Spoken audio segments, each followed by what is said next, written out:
আপোনালোকৰ চেনেলৰ জৰিয়তে সমূহ অসমবাসীক মাঘৰ বিহু শুভেচ্ছা জনালো। আৰু ম'হ যুঁজৰ যিহেতু কথা ওলাইছে, গতিকে মাননীয় উচ্চতম ন্যায়ালয়ে ম'হ যুঁজখন বন্ধ কৰি থৈছিল মাজতে, এতিয়াও বন্ধ কৰি থৈছে চাগে, আমি শুনিছো মানে ফুল্লি অপেন হোৱা নাই। গতিকে মাননীয় মুখ্যমন্ত্ৰীক মুখ্যমন্ত্ৰী ডাঙৰীয়াক এবাৰ আমি হাতযোৰে মানে প্ৰাৰ্থনা কৰিছো, তেওঁ যাতে ম'হ যুঁজখন অপেনকে পাতিবলৈ কিবা এটা আমাক ব্যৱস্থা কৰি দিয়ে।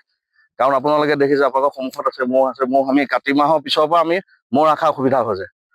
আৰু লগত মোৰ দাদা আছে, তেওঁ যোৱা 30-40 বছৰে ম'হ ৰাখি আছে। গতিকে দাদা আপুনি এবাৰ কওক, ম'হখিনি আমি যদি নোযোজাওঁ আমাক কেনেকুৱা ধৰণৰ অসুবিধা হয়? গতিকে আজি মাঘৰ বিহু উপলক্ষে যি আমি ম'হ ৰাখি থকা গৈছে, যিহেতুকে আমাৰ এই মাঘৰ বিহুত আমাৰ যি ম'হ যুঁজ যদি আমি খেলাব নোৱাৰোঁ, মহে মানে বহুত অসুবিধা কৰে, নানান ধৰণৰ অত্যাচাৰ কৰে, মানে ৰখা কৰা বহুত অসুবিধা।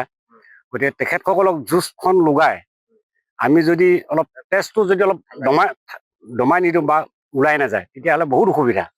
হয়তো গোৱা অলপ কৰিব, নহয় ওচৰৰ মানে কাৰোবাৰ কিবা বস্তু অনিষ্ট কৰি দিব।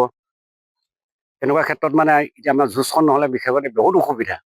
গতিকে এইটো আমাৰ পৰম্পৰা। গতিকে আমি কাতি মাহৰ পৰাই লাগি আছো, কেনেকৈ দল খুৱাই আছো ডেইলি, এনি টাইম আমাৰ মানে ধৰক মানুহ এজন দৰকাৰী, এজন মানে অকণমান অসুবিধাও হয় কেতিয়াবা, তাৰ মাজতে মানে কষ্ট কৰি হ'লেও মানে সাজু কৰি ৰাখিছো আমি মহটোক খুৱাই।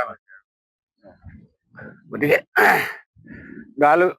মুখ্যমন্ত্ৰী মহোদয়ে যদি আমাক যুঁজখন যদি অকণমান ভালকে সুবিধা কৰি দিয়ে, তেতিয়াহ'লে আমি মানে আপোনাৰ সমগ্ৰ অসমৰ সকলো গোৱাল বা মালিক হওক, সকলোখিনিয়ে মানে বহুত কষ্ট কৰি ম'হখিনি যুঁজৰ কাৰণে ৰেডি কৰি আছে।